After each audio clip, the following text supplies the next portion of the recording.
Welcome everybody. Good afternoon, good evening, good morning. It depends from where you're looking at us. And I am here in Mantova. Some of us are listening to us from their laptop. Some of you are listening from Loggia del Grano in open air, nice location and venue. And some of you are in Bologna because this here, and some of you are somewhere else abroad in the world. This is fantastic. This is the power of the digital space, and this is the project Communicating Vessel. This year, the festival, Segni New Generation Festival and Visioni di Futuro, Visioni di Teatro, overlap their programs and shared their projects to highlight the importance of exchange in the development of skills and knowledge. One of the goals of this initiative is to develop and start common projects live and or online to find new inputs, as this webinar is dedicated to transgenerational fluxes from early years to adolescence. In those days, here in Mantova, there in Bologna, online, we have been reflecting together, starting from the inputs of the first webinar and from the discussion and the stimulation that we have been sharing. To the webinar, we invited experts from the theater, but also from other fields, because our interest is the point of view of those who observe the flows of transformation in their complexity.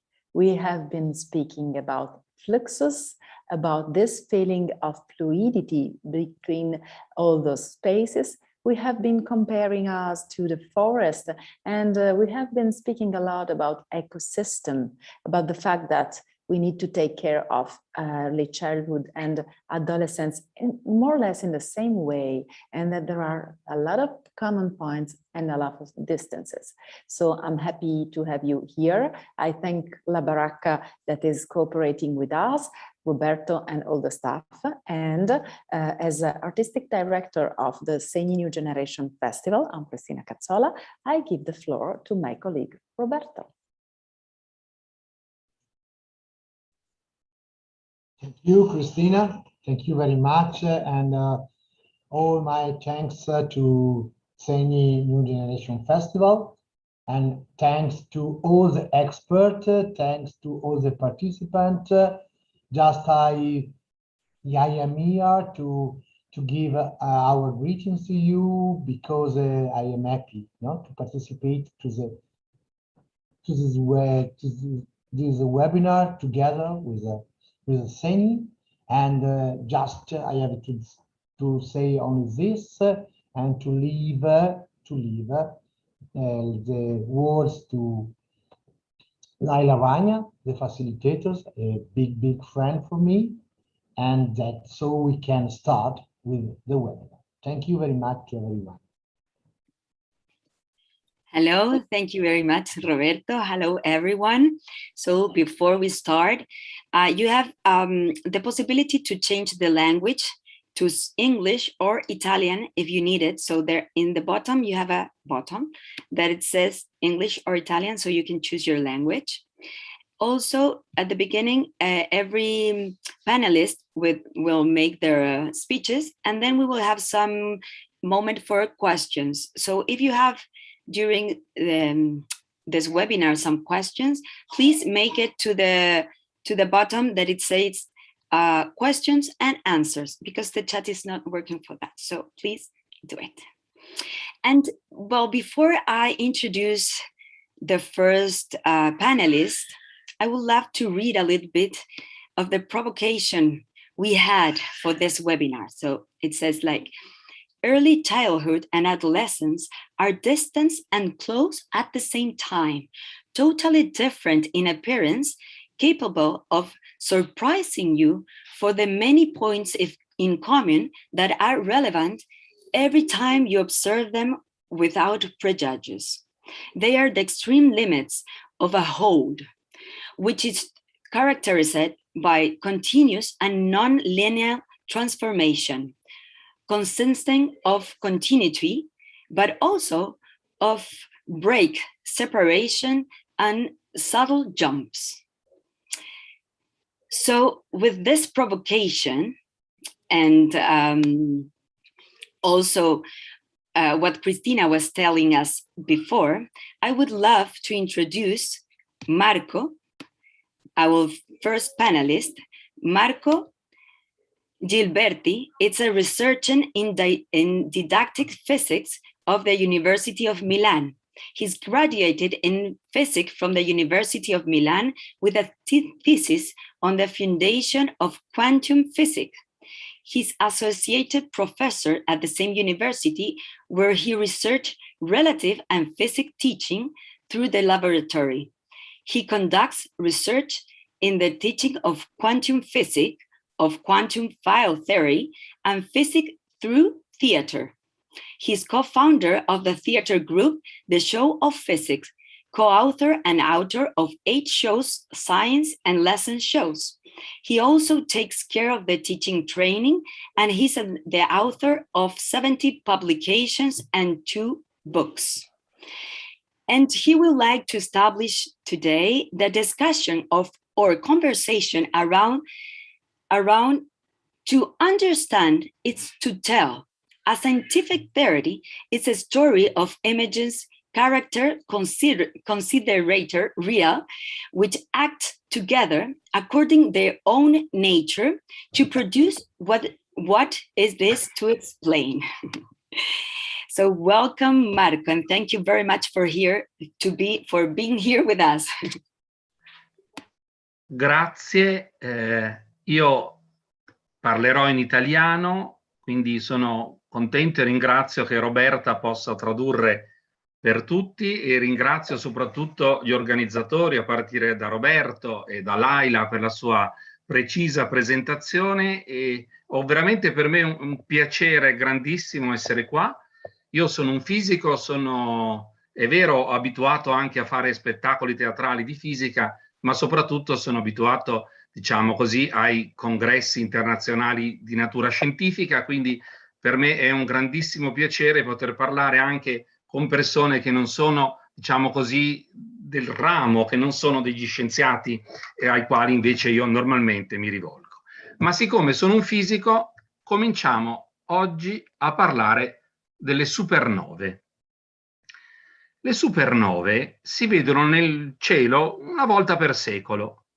Eppure pensate che dagli antichi greci fino al Cinquecento non vi è traccia nei documenti scritti in Occidente dell'avvistamento di una sola supernova. Nel 1600, per esempio, c'è stata una supernova luminosa come mezza luna piena, pensate, e in Occidente nessuna traccia, nemmeno di questa. Poco dopo, nel 1054, una supernova appare nella costellazione del Toro. La notano cinesi, giapponesi, coreani, medio orientali, persino gli indiani d'America la notano. E gli europei? Gli europei no, gli europei non la vedono. Gli europei non ne parlano. Per forza. I cieli per gli europei erano incorruttibili, eterni. Come potevano avere delle supernove, no? Pensate, c'erano supernove così luminose che si potevano vedere anche di giorno, ma nessuna traccia documentata dagli astronomi, se non forse in qualche remoto monastero, e neppure se ne è certi. Non potevano essere fenomeni celesti. I cieli erano incorruttibili, eterni, perfetti. E come dice Bergson, l'occhio può vedere solamente quello che la mente è preparata a capire.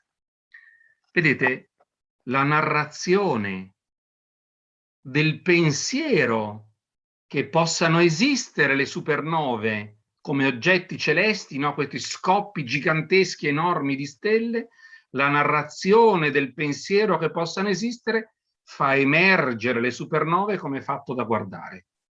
Bisogna preparare la mente per poter vedere l'oggetto. Ecco perché Albert Einstein dice che un grande pensiero inizia vedendo qualche cosa in maniera differente, con uno spostamento dell'occhio, della mente. Ed ecco perché il grandissimo fisico premio Nobel Niels Bohr, un danese che ha dato cambiamenti, ha dato, diciamo, provocato cambiamenti enormi nella comprensione del mondo con molte analisi sulla meccanica quantistica, ci ha detto che una realtà indipendente nel senso ordinario del termine non si può attribuire né ai fenomeni né allo strumento di osservazione. Questo non è un problema quantistico, è un problema universale che noi abbiamo cominciato a capire un secolo fa, ma che piano piano è diventato sempre più evidente. Per questo che l'oggetto della conoscenza e lo strumento di conoscenza non possono essere separati, sono un tutto unico. Perciò anche concretamente, mentre uno parla, mentre uno spiega, mentre uno fa teatro, mentre uno ha lezione, mentre uno è soggetto ad un esame, no? L'udito, il tatto, la vista, le parole, la musica, le azioni che uno compie, le osservazioni che fa, i disegni grafici, le formule, perché no? Gli schemi, i gesti, gli sguardi, fanno tutto parte del racconto che noi stiamo facendo, attraverso il quale emergono gli oggetti del nostro essere e dell'essere del mondo, che non sono separabili. È perciò che l'idea di realtà, ciò a cui diamo il nome di realtà, è soggetto a continui cambiamenti, proprio come per le supernove, perché lo stato fisico, ontologico delle entità che dovrebbero formare questa realtà è flessibile. Sono reali o sono inventate? Sono esistenti o non esistenti? Sono nella nostra testa o sono fuori? Ecco, la scoperta nostra della fisica, una scoperta che si può far risalire a prima ancora della meccanica quantistica, che queste due entità, nostro interno ed esterno, non sempre sono separabili. Ecco allora che una spiegazione scientifica viene costruita attraverso delle teorie che sono come degli occhiali, dei modi per guardare che definiscono anche gli oggetti, definiscono le cose. Che cosa c'entra questo, diciamo così, con un teatro o con una comunicazione che ha a che vedere coi bambini? Moltissimo. Anzi, direi proprio che una spiegazione scientifica è una storia. Questo secondo me è un punto molto importante, una storia su come alcune entità immaginate dallo scienziato e considerate come tali come vere, però possono agire insieme, no? Secondo la loro natura, inventata sempre, per produrre il fenomeno da spiegare. Vi faccio un esempio. Tutti parliamo di cellulari, parliamo di onde elettromagnetiche, per spiegare la comunicazione che avviene tra gli smartphone, che avviene con la TV, che avviene con la radio, che avviene con i computer. Ma queste onde elettromagnetiche sono reali, nel senso che noi tutti pensiamo ci siano, ce le immaginiamo che viaggiano da un'antenna all'altra, ma sono state costruite attraverso un'interpretazione del mondo che vedeva, a partire da un grandissimo fisico che è Maxwell, James Clerk Maxwell, che, dicevo, questo fisico ha cominciato a considerare come reali delle entità totalmente immaginarie. Pensate, delle relazioni fra oggetti private degli oggetti. Qualcosa a cui è difficilissimo anche solo poter pensare, eppure queste sono quelle che poi noi oggi ci raffiguriamo come onde elettromagnetiche. Dicevo quindi che la comunicazione scientifica è un racconto. Gli articoli di ricerca sono un racconto, le lezioni sono un racconto, ma le lezioni servono non solo a spiegare, ma servono a capire. Non c'è niente che sia più efficace dello spiegare per aiutarti a capire quello che stai dicendo. Quando vedi che non riesci a spiegarlo, molto spesso è perché non lo stai capendo. Questo succede a me un sacco di volte, no? Purtroppo. Quindi le lezioni sono un racconto, gli esami sono un racconto. Gli esami vanno male quando gli studenti non sanno raccontare o perché non conoscono la storia nel senso della spiegazione fisica attraverso quelle entità immaginarie, o perché enunciano dei meri fatti che non sono un racconto apprezzabile. Invece vanno bene gli esami quando il racconto è un vissuto personale, no? Quando racconti la tua storia, che è anche la storia del racconto scientifico che vuoi in qualche modo raccontare. Perché ci deve essere una storia, nella discussione che fai quando presenti una tesi di laurea, per esempio. C'è una storia con un conflitto e questo conflitto deve essere risolto. Questa è la ricerca. Se la narrazione è zoppa oppure monca, vuol dire che non hai capito. Sempre il grandissimo fisico Maxwell, James Clerk Maxwell, siamo nella seconda metà dell'Ottocento, è uno dei più grandi fisici che l'umanità abbia avuto, anche se magari meno conosciuto, che so, di Einstein, per esempio, o di Galileo, no? Parlava anche lui di racconto, dice: la solida roccia e il filo d'erba racconteranno la stessa infinita storia. Siamo la verità ordinata nella forma. Ecco allora che vorrei farvi così condividere con noi un'ultima osservazione prima di arrivare a dire, diciamo, qualche frase conclusiva. Queste storie che servono per capire, sempre le storie servono per capire, noi utilizziamo come naturale delle metafore. Solo che le metafore di uso comune permettono di spiegare cose nuove nei termini di cose già conosciute. Questo si comporta come se, e il come se è relativo a qualcosa che colui con cui stai parlando conosce meglio. La metafora invece che si usa nella scienza funziona all'inverso. Tu hai una cosa che ben conosci, non so, i sassi cadono, fatto normale, su cui potresti anche non porre l'attenzione. Oppure, che ne so, se dai un colpo a una pallina, quella si muove. Dici, vabbè, ma questo lo sanno tutti. Il fisico si interroga su queste cose, quindi su cose conosciute, che non hanno bisogno di una spiegazione nel senso comune. E come le spiega?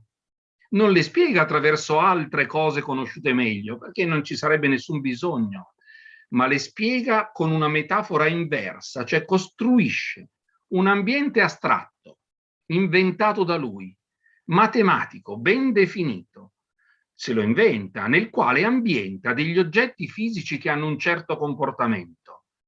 Vettori, forze, accelerazioni, quantità di moto, momento angolare, tutte grandezze che vivono in un mondo astratto ben precisato, e il comportamento di questi enti astratti in questo spazio narrativo astratto e metaforico serve a spiegare le cose che conosciamo. Perciò facciamo una metafora inversa, prendiamo le cose che ci sembrano più naturali, più ovvie, e le spieghiamo attraverso un racconto inventato. Questa è la metafora centrale, il comportamento proprio, direi, fondamentale dello scienziato, del fisico perlomeno. Ecco allora cosa c'entra con i bambini. Per preparare alla scienza, per permettere che un bambino possa essere affascinato dalla scienza, bisogna prepararlo alle storie fantastiche. La scienza è una storia fantastica, coerente, coordinata, precisa, ma questi aspetti sono meno importanti dell'immaginazione creativa che ha permesso allo scienziato di creare un ambiente che è diverso da quello che noi conosciamo. Perciò è importante, per potersi avvicinare alla scienza, che le persone abbiano esperienza di una narrazione fantastica, che non pensino soltanto a oggetti che si comportano come il mondo che li circonda, così che abbiano a che fare con personaggi strani, con personaggi impossibili, con personaggi fantastici, così come sono strani, quasi impossibili e fantastici i comportamenti degli oggetti che servono a spiegare il mondo. Questo è l'unico modo che finora abbiamo trovato per fare scienza, e questo è il modo che secondo me è utile per riuscire a portare le persone ad avvicinarsi alla scienza, quindi non insegnando direttamente, subito, necessariamente scienza, non divulgando la scienza. La scienza divulgata funziona come la metafora di uso comune: prendi un concetto scientifico che non conosci e lo fai diventare come se una cosa che conosci.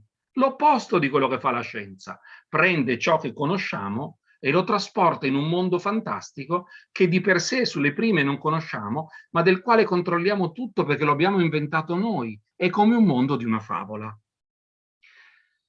Ecco quindi quello che secondo me è la cosa principale: abituare le persone a sognare in modo coerente, a raccontare storie coerenti in un mondo immaginato. Vi lascio con un'ultima osservazione. Io sto facendo una chiacchierata a ruota libera, non è certo una presentazione formale, no? Ed è il legame fra mito e scienza che spesso ho esplorato con Flavio Albanese. Che c'entrano il mito e la scienza? E c'entrano moltissimo, perché diciamo, in qualche modo noi abbiamo nella creazione del mondo due tempi, no? Il tempo dell'essere aion, che perdura sempre nell'eternità, sempre identico a se stesso. Questo è il Timeo di Platone.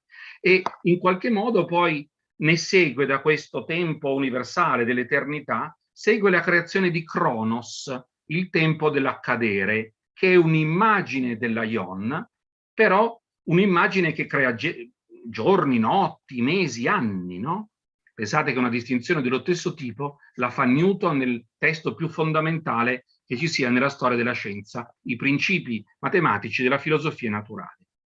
Bene, diciamo così, il mito è un modo di raccontare il mondo che è l'incontro fra il tempo dell'eternità, l'aion, le divinità raccontate nel mito sono eterne, e Cronos, perché poi queste nascono anche, no? C'è la nascita di Giove all'interno di un concetto di eternità. Quindi il mito spiega il divenire, ma parte dall'eternità, da Aion. La scienza fa invece il viceversa. La scienza parte dall'accadere, dall'analisi di ciò che c'è, per arrivare all'assoluto, per cercare l'eternità. Ecco allora che sono due strumenti che parlano delle stesse cose, ma partono da punti di vista differenti e si incontrano perché entrambi parlano del divenire e dell'eternità.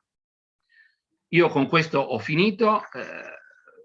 Non so quanto quello che posso aver detto sia vicino a quello che a voi interessa, spero un po' di sì. E intanto per me è stato un tale piacere essere qui che sono veramente felice di aver partecipato e vi ringrazio tutti quanti.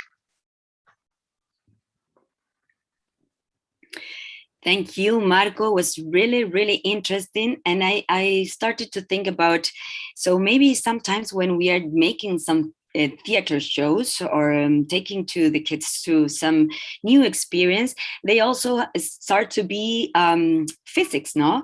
So because they see something, they imagine something, and they will look for that answer. And that theater makers or artists, sometimes we don't want to give that answer. So it makes them the possibility to go through this myth, no, to find the answer, and that is super interesting for me now to think about that and that way of seeing the possibilities that we are opening for them. Thank you very much. So now we will continue with Anna Ryle Shepard. She's a neuroscientist and dancer, and she will talk together with Andreas Denek. Anna studies dance in the company Zapala Dance, modern dance with in the professional training program. Both of them, they are from Netherlands. She also studied cognitive neuroscience in Harvard University, and she's a dancer in Sheet Project and Strategy Processo Boomerang. Andrea is a director and dancer of the company Plan D, and he believes a lot in people's story and loves to tell them with a lot of humor. Both of them want to talk today about how can we relate with the other world that is not the human world. So welcome, and now the microphone is yours. Thank you so much, Laila, and we're super excited to be here. And I think Andreas will start. Yes, thank you so much, Laila, and the rest. We are very happy to give our webinar here for you. My name is Andreas, as you said, and I'm the theory maker of company Plan D, and we are busy with sustainability already for a couple of years, and we also try to work CO2 free in our production. So nature, sustainability is kind of a motor in our daily lives. And yeah, that makes me happy to speak here a little bit about our connection to plants. Anna. Yes, and my name is Anna, and as Laila already said, I'm a neuroscientist, I'm also a performing artist, and I'm also an environmental advisor, so many things. And I make with the collective Otherwise Collective. So Andreas and I today will be speaking about our interdisciplinary work as makers, working with and for humans and nature, and our respective projects, The Plant is Present and Tree. Shall we get started, Anna? Let's do it. Good. Well, I met Christina on Giglio Island not so long time ago, and I saw her attempt to shape the desire for connection. So I met young people hungry to learn and to take initiative and to look for a place to grow. Even Erik Kajel mentioned last webinar on Monday, art is the oxygen of life. Well, that's true. Well, this oxygen comes from trees, plants, and out of our nature lab. That is fantastic, how everything is connected. I'm really, really thankful for that. So respect to our nature and to plants is the key word. So let's flip the script, I think, and open our senses towards them.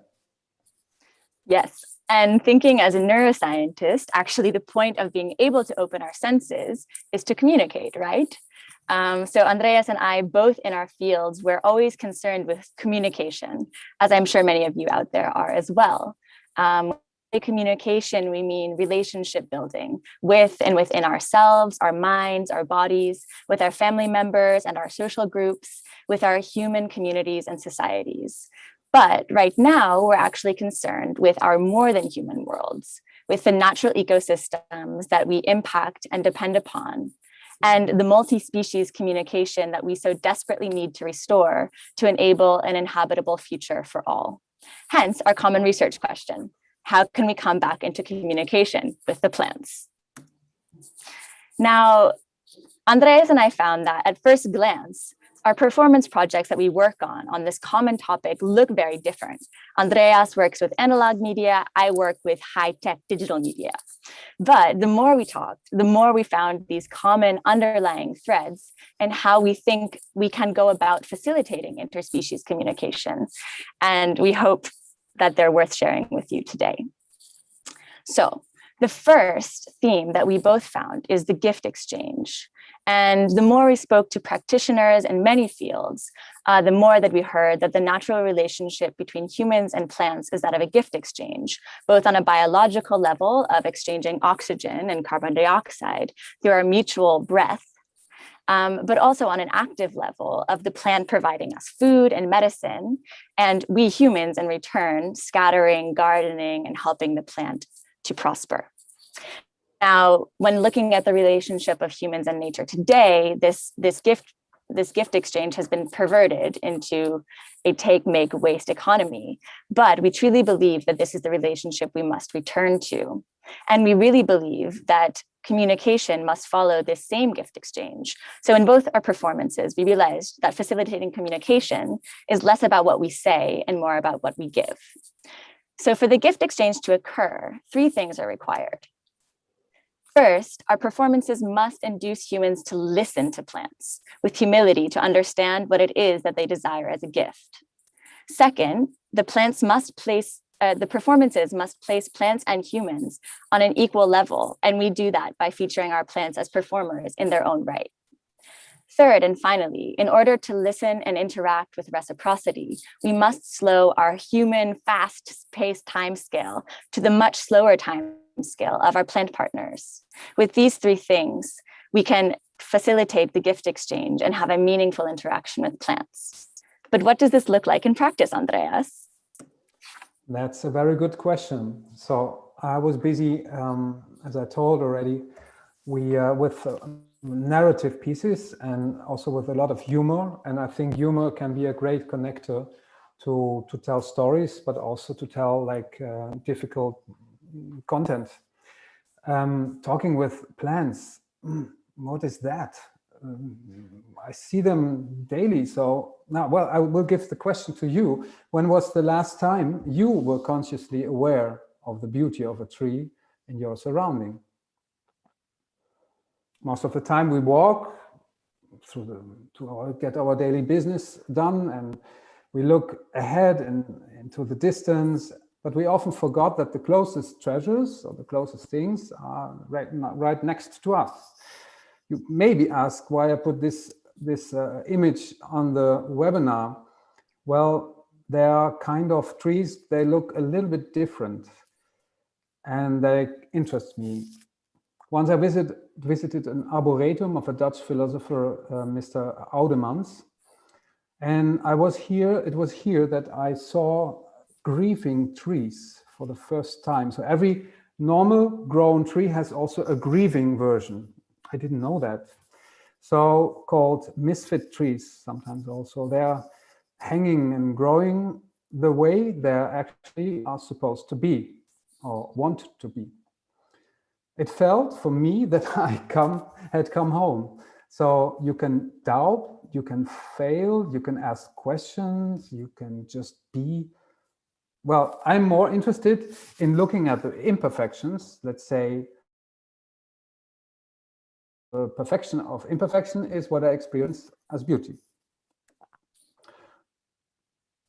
In our daily practice as dancers and actors and theater makers, well, we dance, we breathe, we create and care, and we try to connect.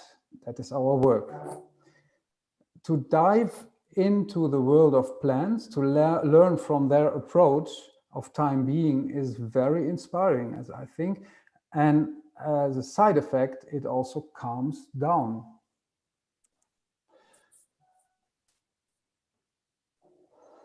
We all know that today we are living in a paradox. So on one hand, we work with electronic tools, fast, speedy, fish, the internet and other forms of technology, which allows us to connect and to communicate quickly with each other. On the other hand, we often feel more alone and disconnected with others than ever before. Trees are connected to each other, so how can we learn from them? How do we do it? Yes, in the performance tree, we create a walk and a dance through nature which enables the audience to experience how trees sees the world. The dancers, one musician as well, and the several amateur dancers accompany the public between the trees. So far, so good.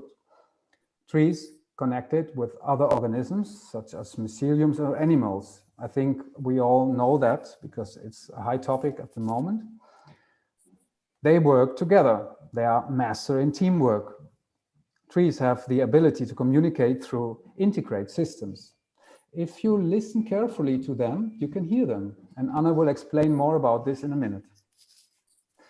In the performance tree, we strive to be completely digital free. So our approach of connecting with nature is physical and natural. For example, during the show, we have the children measure the tree trunk with their arms. And they are also instructed to count leaves to understand how happy the tree is at any given moment. I think this also connects to what Marco said. Marco inspires us to use fantasy to understand the being, time being. It's a kind of a bridge to the unknown, life and a communication to plants, as I understand him. I wanted to share with you a story while we made the performance tree, which changed actually my idea of making theater. Well, preparing the story, the performance, I thought, yeah, we make a performance about trees and about nature and how we are connected to trees. That's inspiring and blah, blah, blah. So we use the trees, we climb on them, we make flips, acrobatic skills, we use our dance skills, we use the trees to tell our story.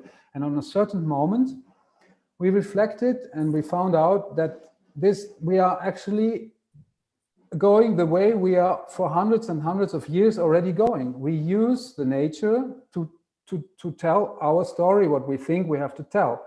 But it isn't about that. It is about being humble. It is about listening and to be open for the nature as a partner in our ecosystem. So while we found out that changes actually our approach of how we made the performance. And we were actually a little bit, I was a little bit shocked about myself because I was going on and making a piece and blah, blah, blah. And in a certain moment I calmed down and my head was empty. And so I just sit down and thought, well, how can we realize all my plans? And I found out it is realized. So you can realize, you can do what you do. The only difference is that you have to have a little bit more respect to your surrounding. And yeah, that's actually the key word. So I wanted to share that with you. I go on. We also connect in the piece to the location, to the city, to venue. So I thought when we play at a venue, we also have to connect to the people and to the surrounding we play. So we integrate local artists or groups in the piece, and we invite them to do maybe spoken words or to do music.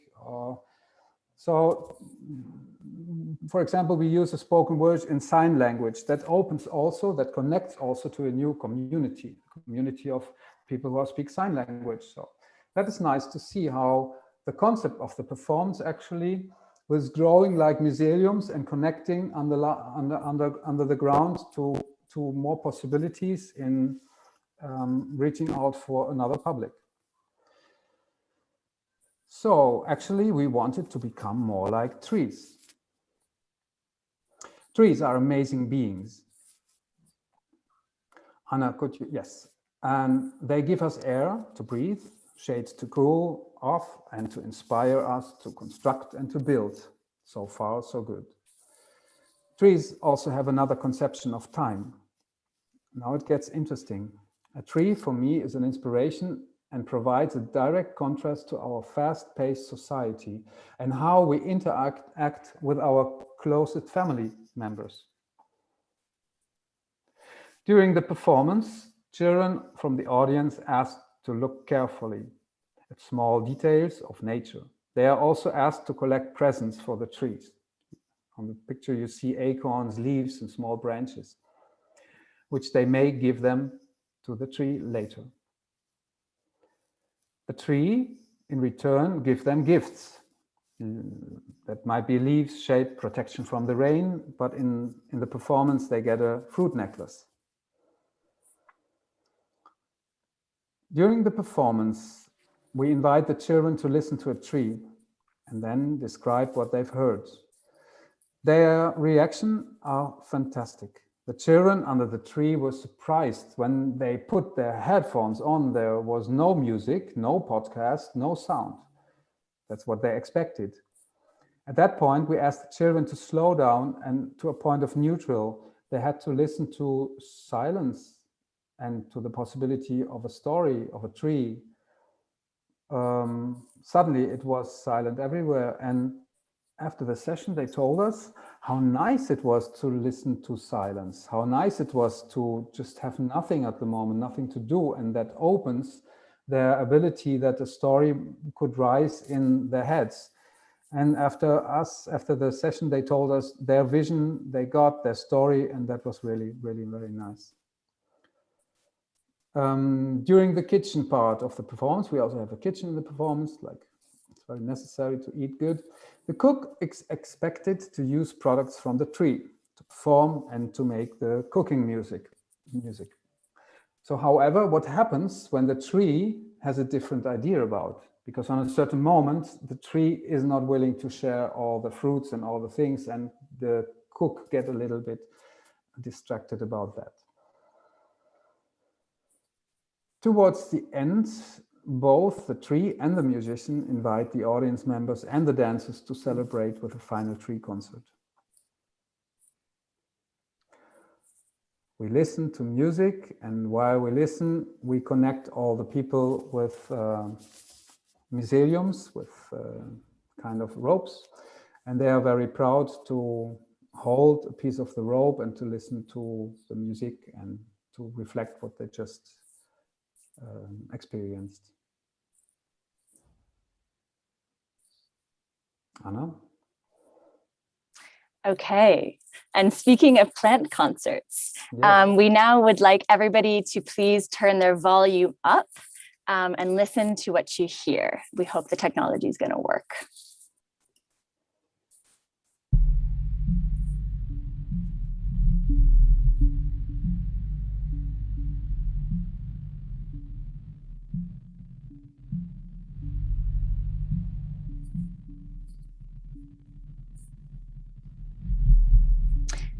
Okay, you can turn it down again. I'll speak. And yeah, I'm not sure if everyone was able to hear this sound. I hope so. But the question is, what was it that you just heard? That was actually that strange sounding underwater vibe, was the sound of my houseplant, an orchid, communicating among its leaves, stems, and roots about the world around it using electrical potentials. And communicating, you may ask, a plant communicates? Yes, actually plants are communicating all the time about potential dangers, climatic conditions, nutrient and water availability, and carbon trades within their leafy communities. It's just we can't hear it, or rather we've forgotten how to listen. However, using just simple amplification and reverberation effects in sound design software, we can actually hear this invisible conversation as a sort of strange music. And amazing, right? But what's even more amazing is that our brains and our bodies use exactly the same kind of electrical language to communicate as plants do. So our neurons, they're always firing pulses of electricity among themselves and through our whole bodies, just like my orchid plants. I mean, we've been evolving from plants for 425 million years, and we still share a basic communication system. I find that really amazing. So I realized over time that reconnecting with our natural world doesn't actually require inventing anything new, only expanding our anthropocentric view of what communication means and learning lessons about how to act as humans in this world while we're at it. So this revelation brought me to create a new work with my artist collective, Otherwise, called The Plant is Present. So we're interdisciplinary artists bridging art, science, and technology in service of spreading more enabling stories of our relationship with our human and more than human worlds.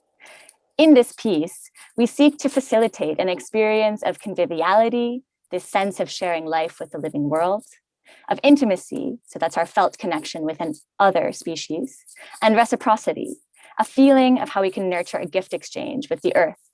So we've been for the past year in a period of research and development, but now we'll be moving on to produce the full work, an interactive, immersive performance installation in which plants are aided by creative technology to come together with human audience members as equal protagonists in a multi-species play. What does this look like? Here you see a little render. Visitors will pass through 4 stations or modules to ferry them from scientific knowledge to felt connection.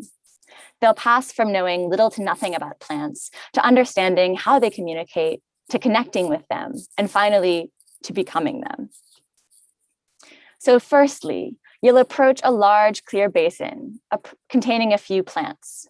You'll notice these colorful light patterns moving over the plant's leaves, down their stems, and through their roots visible at the basin's edge.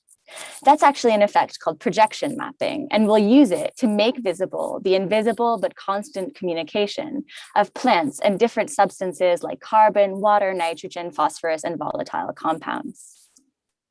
Then you'll move on and you'll approach this aquarium swirling with colorfully glowing algae. You'll be wearing an EEG headset that reads your brain waves, and suddenly you'll see your own brain waves joining the electrical waves of the algae, responding also to external stimuli like light and heat. And this can happen because both our brainwaves and bioluminescent algae are using the same electrical signaling language. So this phase reveals how you're really not so different from even the most primal of plants. Then phase 3, learning from plants. Here we'll use our shared electrical language to have a gift exchange. In this module, you'll be asked to slow your mind to this slow wave meditative attention for the plant. Your brainwaves will be represented in both visuals and sound.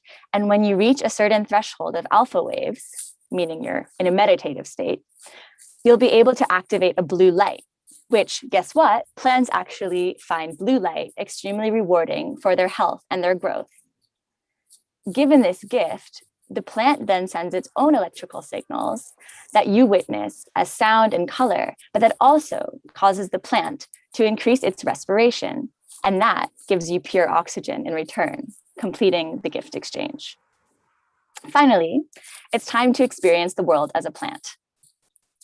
Using VR, we can map the 15 to 20 distinct senses of plants for things like gravity, distant water, and infrared light navigation onto our own measly 5 human senses. So upon having this VR headset on, you'll find yourself in this dark green, semi-translucent world. You'll see gravity waves, sound will appear as colors, you'll see your neighbors in infrared light, and ultrasonic haptics will guide you to intuitively move toward light and water, which happens to also be making you move like a plant would grow. So in essence, you will see the world from a plant's perspective. And before leaving, you'll be handed a pocket-sized booklet explaining how the experience worked, the last page of which contains a packet of seeds. Although no explicit call to action is given in our performance, the seeds will represent a living memory of the conviviality, intimacy, and reciprocity you experienced, as well as an implicit question: what will you do with the gifts of the living world? So the technologies I just spoke about are only there to remind us of an old knowledge of the earth that we used to know and have just forgotten along the way. Same with the theater framework of Andreas. Just like the old quote, once we've gotten the meaning, we can forget the words. We hope our audiences will come away with this new knowledge, this new old knowledge, a knowledge that makes us both humble and curious. We just hope to share it with as many people as possible, and we hope that long after they forget our performances, they'll continue to use this knowledge to find their own personal ways of communicating with the more than human world.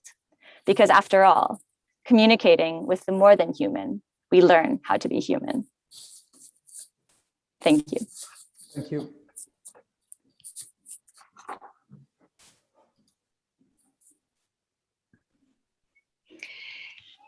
you. Thank you, Ana, Andreas. Really, really interesting.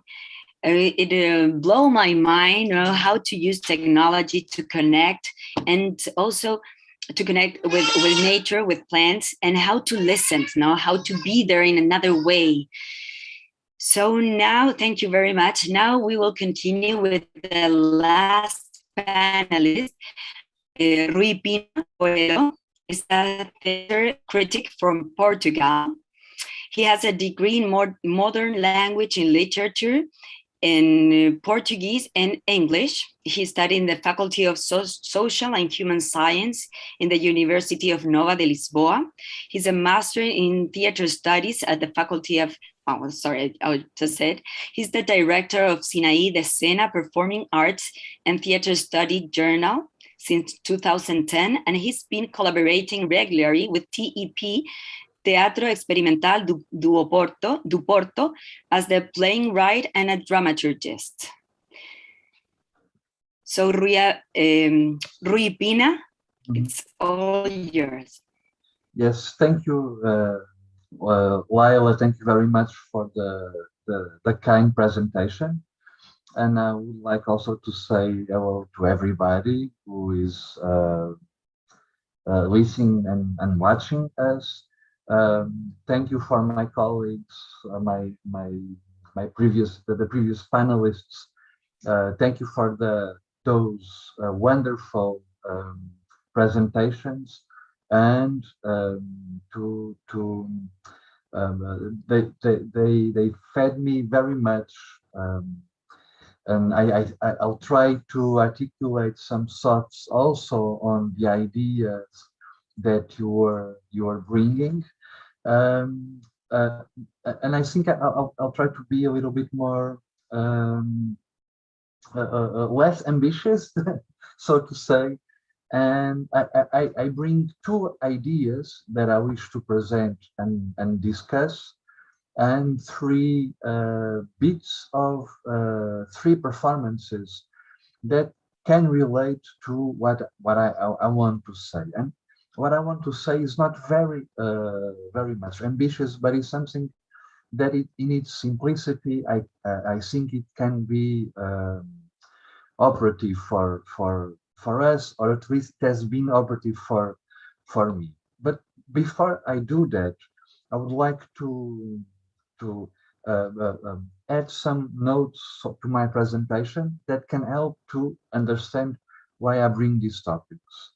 And I'm not anymore, I was for a period of time, a theater critic. I do not work anymore as a theater critic in the journals, in newspapers, as I did for some years, but I don't do it anymore. My action in the theater field is on the level of research and on more and more often and more visibly on the area of playwriting or dramaturgy, even if often I don't write, and I'm just there to help creating the performances. And I've been working with a theater group. It's called TEP, the Experimental Theater from Oporto. It's a Portuguese collective. It's a very old group. It was founded in 1953. It's one of the, I think it's the oldest theater company in the country. It has a very rich and long story, but I won't bother you with that at this instant. And within this theater company, my work is on the level of playwriting and dramaturgy. I also have been developing some side work, some side research, so to say, on how to address performance for young audiences. Not exactly as a theater critic, but as an interested spectator and a dramaturgist. How can we create a dramaturgy between the spectator and the performance, in particular, in a performance for younger audiences? Within this area, I've been working with a theater company, with a theater venue titled Luca. It's a Lisbon theater venue, solely devoted to present performances for younger audiences. And we have been developing a project that we are titling Writing in the Dark. One of the goals of this project is to help to develop and improve theater criticism on performances for younger audiences, which is something that in our Portuguese context is not really existing. And if you allow me a brief parenthesis, theater criticism in Portugal is in a very bad shape, if not dead in effect. The two ideas that I want to bring here for our webinar are two ideas that relate with this research and with this preoccupation, so to say. And the first idea is something that I discussed briefly with Christina when Christina invited me to be here with you today, is the idea of resilience, and apply to the idea of these transgenerational flexes, the idea of resilience. And I think that we all have been hearing this word often, It has become a word that is part of our everyday vocabulary. Nowadays, we listen to the word resilience in newspapers, in performances, in projects, in many aspects of our everyday lives.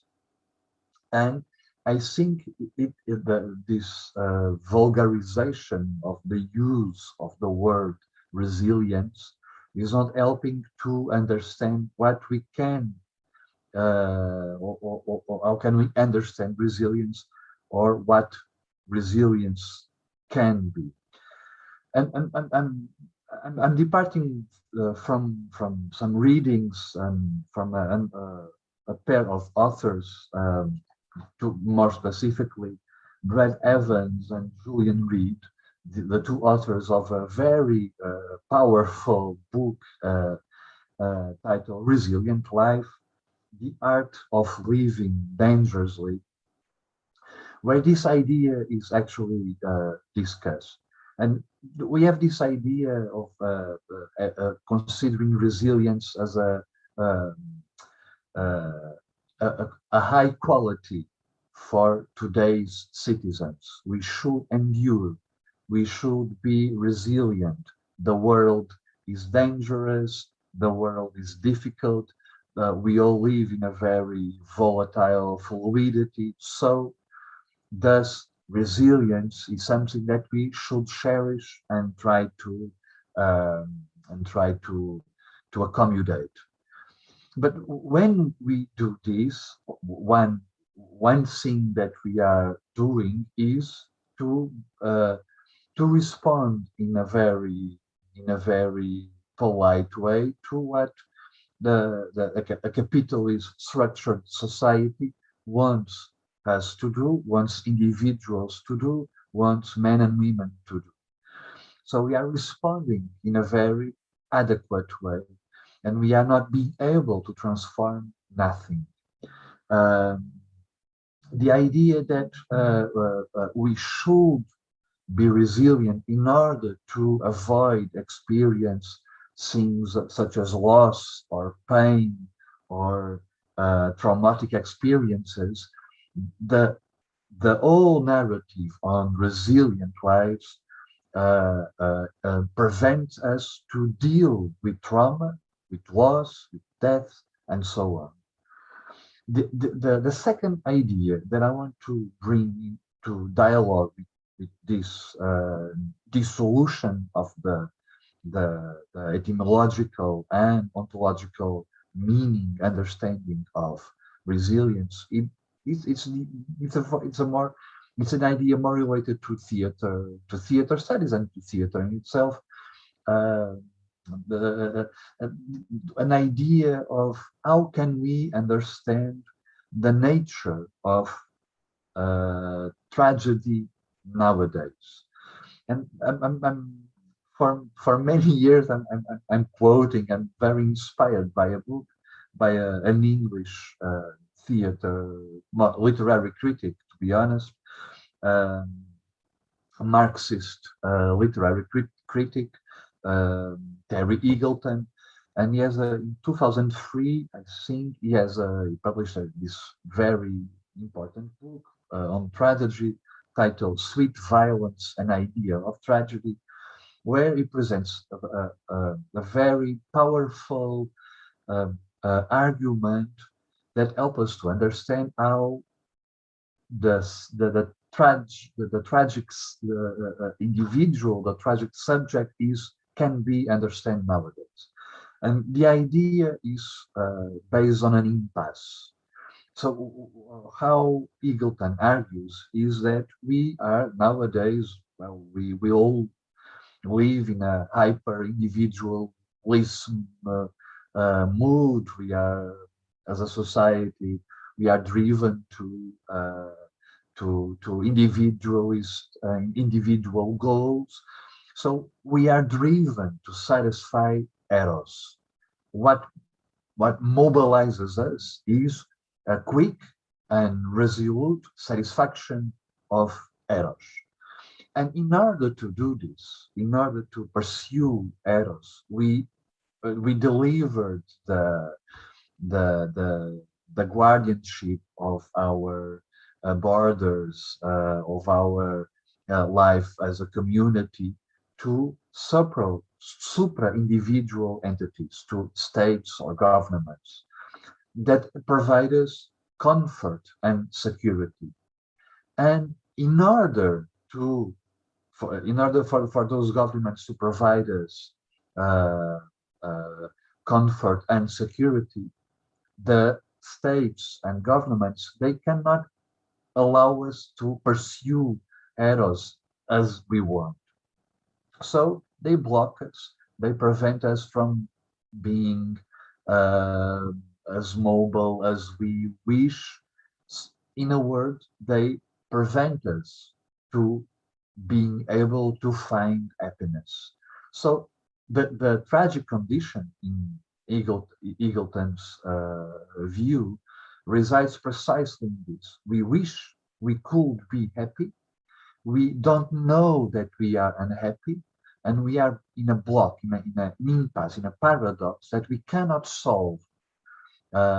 We are being violated by state, governments, by society itself, by ourselves, to be complete, and we cannot surpass this situation.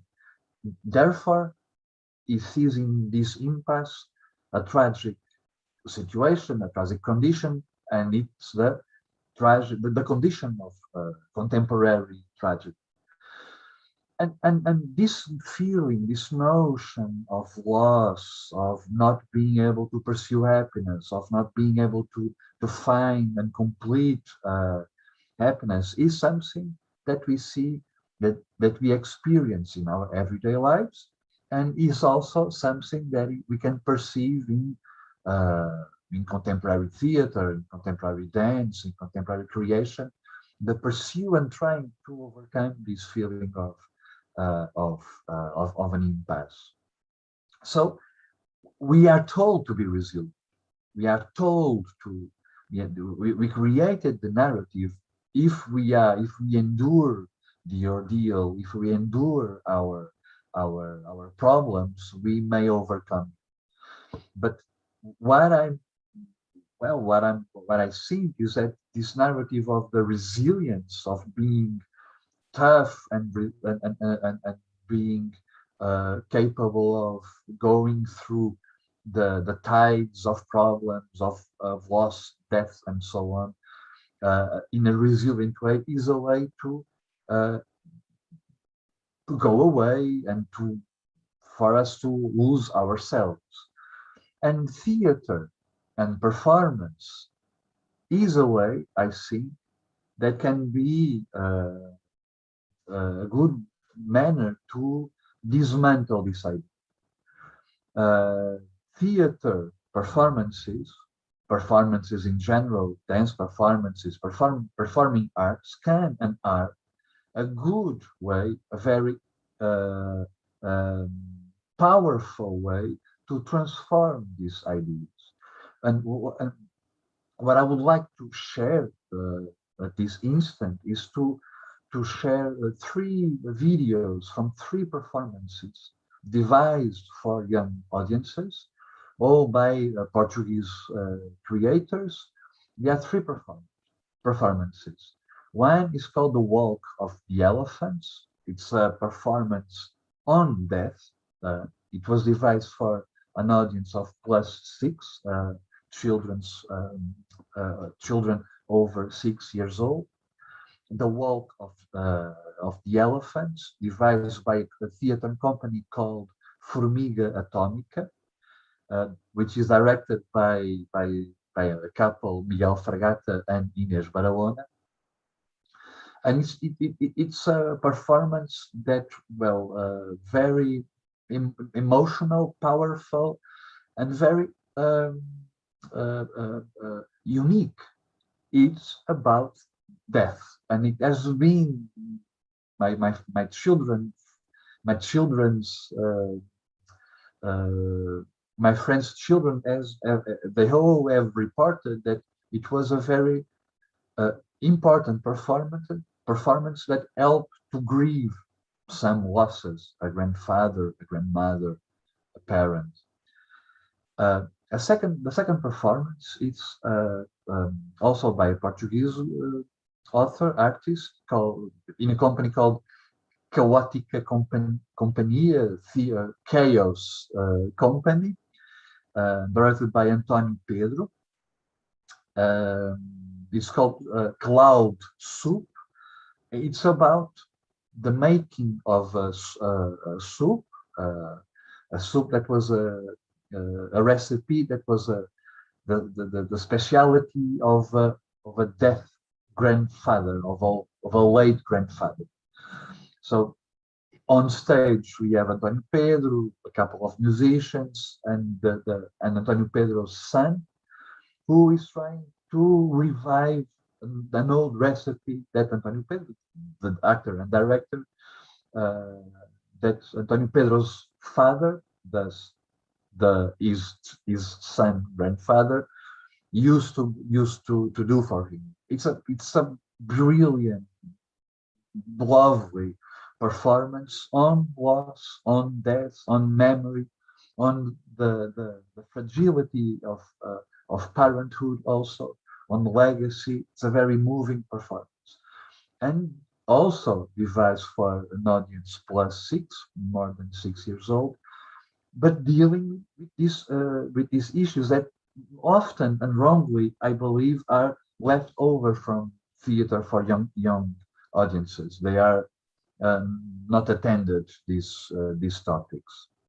And the third performance is, well, it's much worse than these previous two examples. It's a performance devised by myself, if you allow me.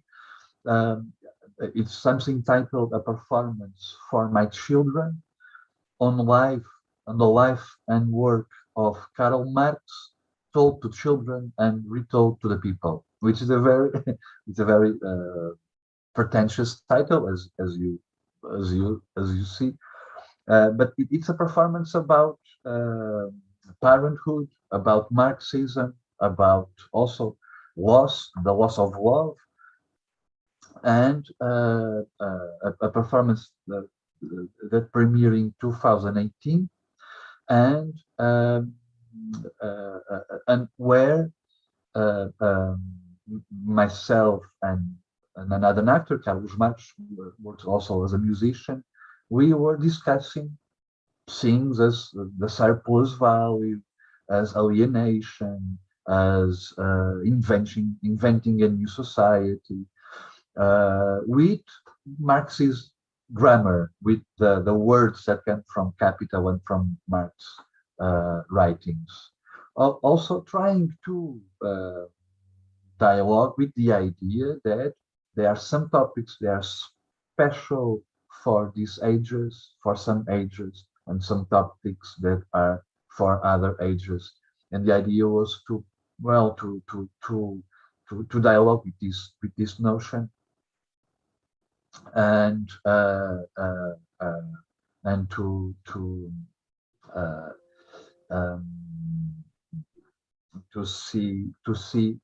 to discuss this idea, and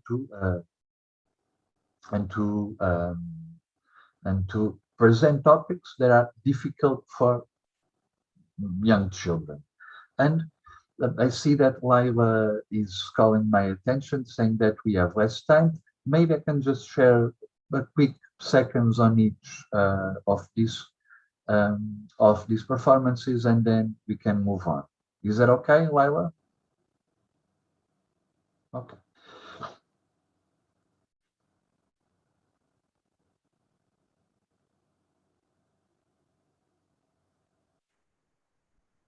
Okay.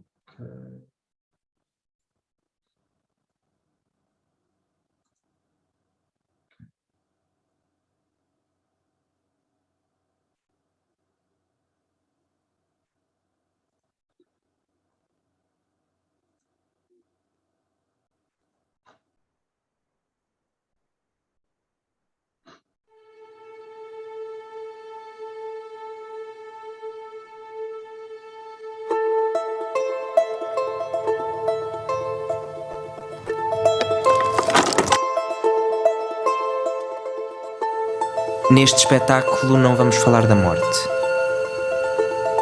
Se fosse para falar da morte, vocês não estavam aqui. Ninguém vos tinha deixado vir.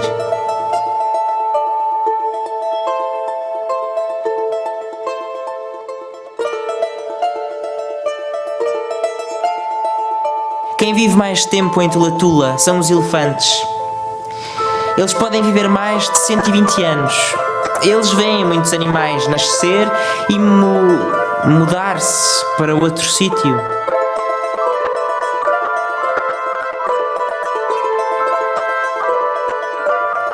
Todas as manhãs, Lawrence fazia a mesma coisa. Aproximava-se da vedação e começava a falar. Dizia tudo o que lhe viesse à cabeça. Chamava pelos elefantes.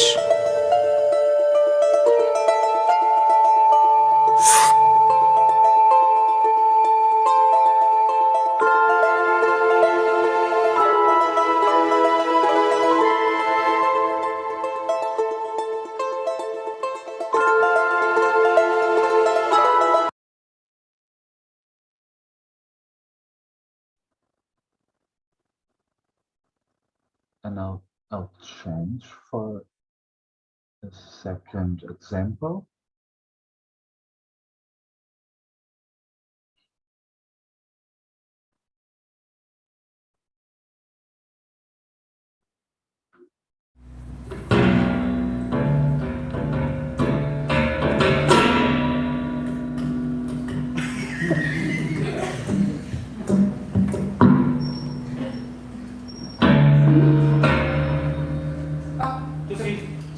Queres atender aqui? Sim, sim.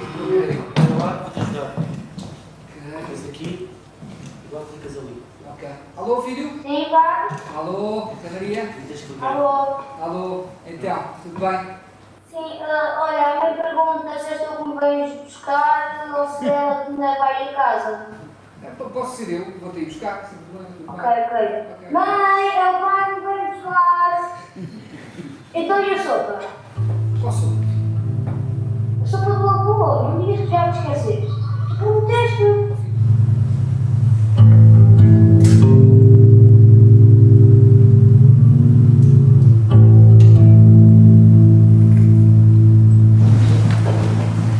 Já ali mais algum lado? Vou ver as minhas tias. As minhas tias devem saber a receita.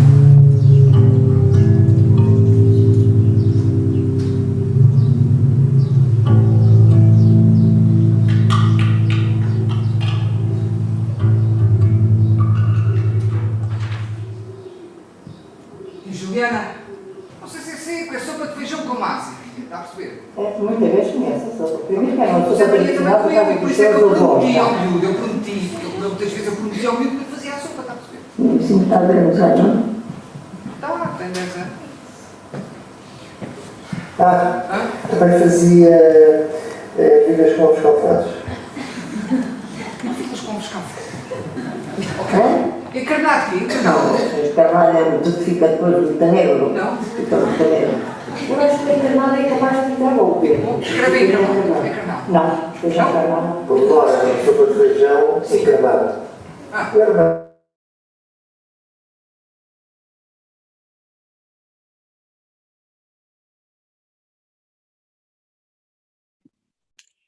Thank you very much.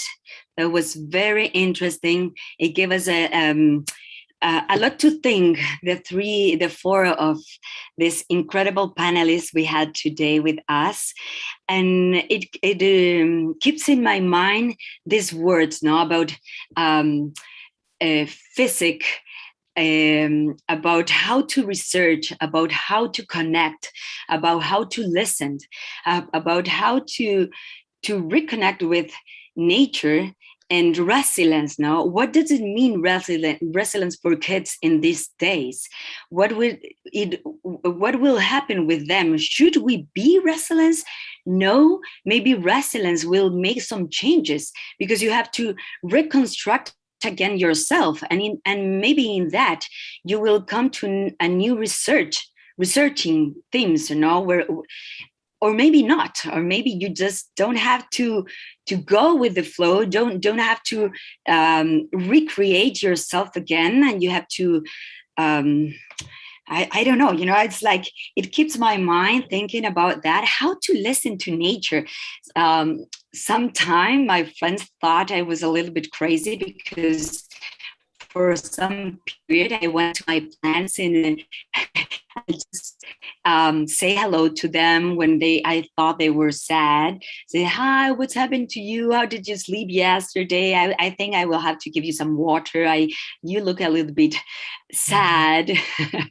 And I just thought it's like how to listen to them. No, what it's about my necessity. It's about what I think they need, and also with kids, no, nature, kids, ourselves.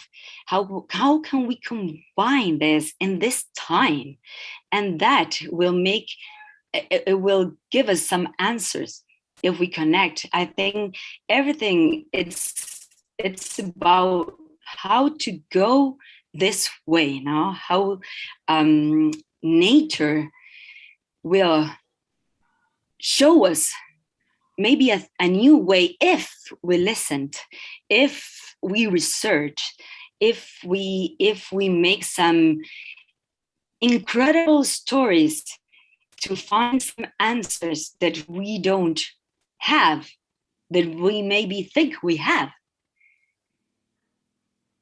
And it makes me a lot to think about kids as researcher, no, as this quantum physics, where, how, in what way, and also this, that maybe we are so far. I'm here in Chile, you're in Italy, Portugal, but still we're together, trying to think together, to research together. And sometimes I think about that as resilience, and how is this constant transgenerational flux. It's a really hard word. Transgenerational flux in life, no? And it's some things that will cross us. I think also it crosses like this necessity to be gentle with each other, to be gentle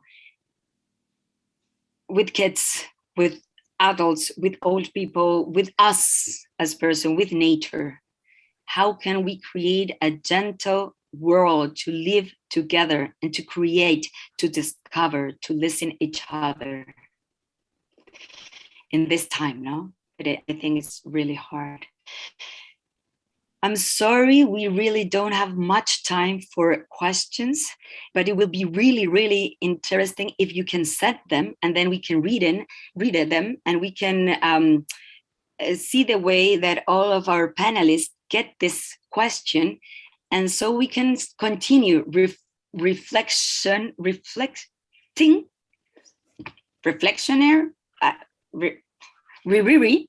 together.